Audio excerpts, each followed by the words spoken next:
EMS World Expo is the largest EMS dedicated event in the world, and it's taking you places. And now we bring you Stories from Expo.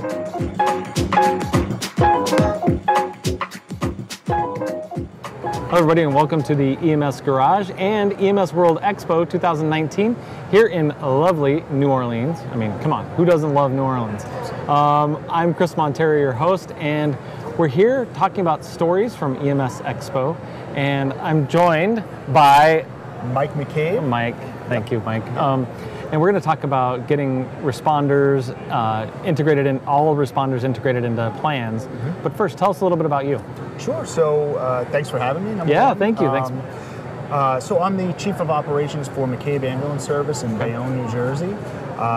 It's a smaller but a larger type EMS operation. My father started in 1973 after the show emergency. No kidding. Yeah, and cool. So it's grown from there. I've been part of it for the last 20 years, and I've been a medic for the last 12 years. So a lot of stuff with that, and a lot of stuff from the Northeast. Obviously, we're involved in a lot of large-scale incidents and training. So sit on a bunch of committees for that side of the house, and then also focused a lot on this active shooter mitigation.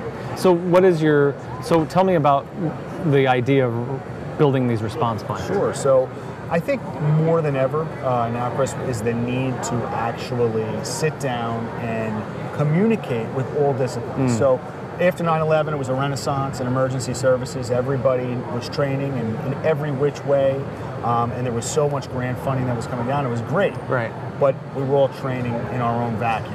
And so that's great, because everybody has a lot of education and everybody is very specialized. But what we started to realize, especially in these large-scale incidents and these active shooters incidents specifically, is that when we come to these incidents, everybody has to actually integrate for that operation to be successful.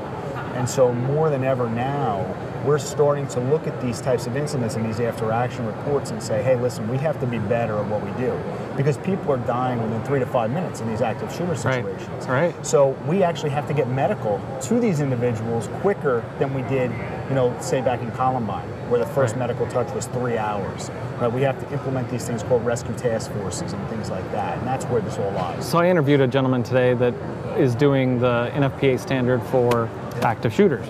And you know that. Are you on that committee? I sit on a separate committee, but we actually use that a lot of the stuff that comes out of NFPA for what we're doing. So it's interesting to me that he educated me a little bit. I said, it's just about the fire service. He's like, no, it's not. And he's from Boston, so he knew a lot about the EMS side of it and really had a passion for that. Have you seen that in your practice, where really where EMS is now really more a part of this rescue task force idea and all those things, where we've now been kind of brought in? Yeah, I think that there's been a few triggers that have enabled EMS to be more part of the discussion. Okay. After the Boston bombing, the Boston Marathon, when we had, that's when tourniquets became the big deal, right? And that's when bleeding control became the big deal. And then we had, prior to that, we had Sandy Hook, where we had kids die. And anytime we have that, we see change happen immediately. Right. When kids die, right, and we go back and we look at these types of things, it drives change. And so I think now, based on these types of incidents, yes, EMS is more involved, but there's still a great gap that exists nationwide in getting them to the table and being empowered to do this. Because, let's be honest, we've always been in the shadows of law enforcement and fire services. Right. So now that we have concrete data that shows we need medical on these scenes right away, it's driving it for us.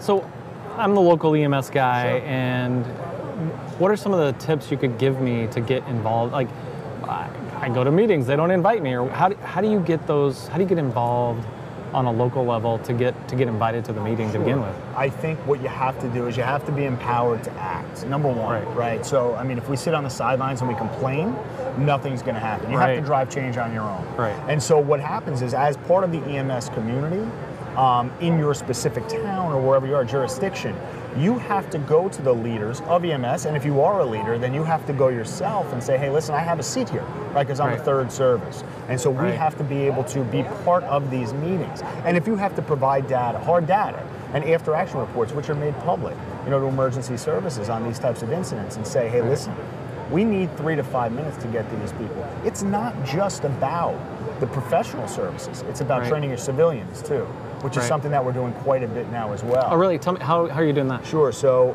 civilian-based bleeding control and classes such as before help arrives and those types of things have taken over, because what we realize is that those are the first care providers.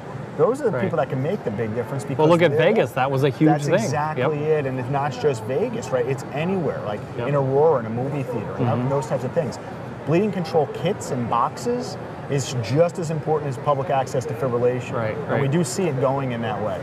But training individuals to the same level as far as basic bleeding control as we train the professionals is absolutely paramount to making this thing work.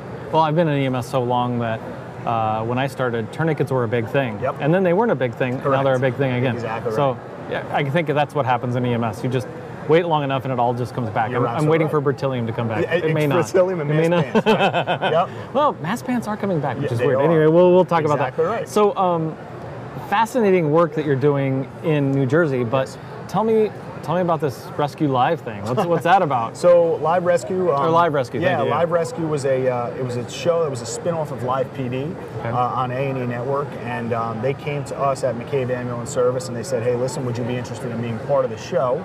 And really what it was is it was a way to literally put EMS out there, which was great. Cool. I thought it was awesome. And so they followed us around on calls, you know, and obviously there was HIPAA implications, and we always have to have, you know, sign off from patients. But after a few episodes, I was out on the road, and then they asked me into the studio. So I did 11 episodes inside the studio as an analyst. And it was an amazing experience, but more so for, you know, just the level of understanding and awareness that's going out to the general public. Again, you know, law enforcement and fire services, they're out there all the time. This is a way that we can educate the public and hopefully empower some youth to actually want to become EMTs and paramedics and bring that awareness as to what it is we do. And we're not just ambulance drivers, you know, and, you know, the stereotypes that we hear all the time. So it's been a great trip.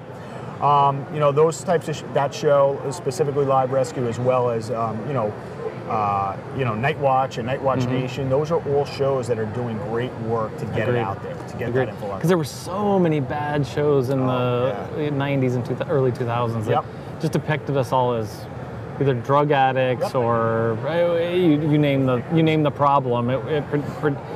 It showed us in a bad light, and I do appreciate shows that really highlight the professionalism in our industry and want to elevate us a little bit to go, oh, they actually provide healthcare. Correct. Amazing. Yeah, it's amazing. So thank you for doing that. No, my pleasure. You know, and I think it's really important just to, you know, these types of shows are real. They're live. And so, you know, everybody that, you know, watches these pre-produced shows, you know, like these shows that are done for, you know, entertainment value. It shows the people hanging off cliffs and all these other things. But this actually shows the down-to-earth type jobs that we do, and it really focuses more on the interaction that we have with the patient. Which, so, you know, a patient that is not overly acute or ill, but you actually just talk to them and have that interaction, the general public appreciates that. They appreciate seeing what it is we do on a daily basis. Completely agree. Well, thank you so much, and thank you for talking about just the idea of bringing responders and paramedics together finally and creating really important plans. So where can people find information about you?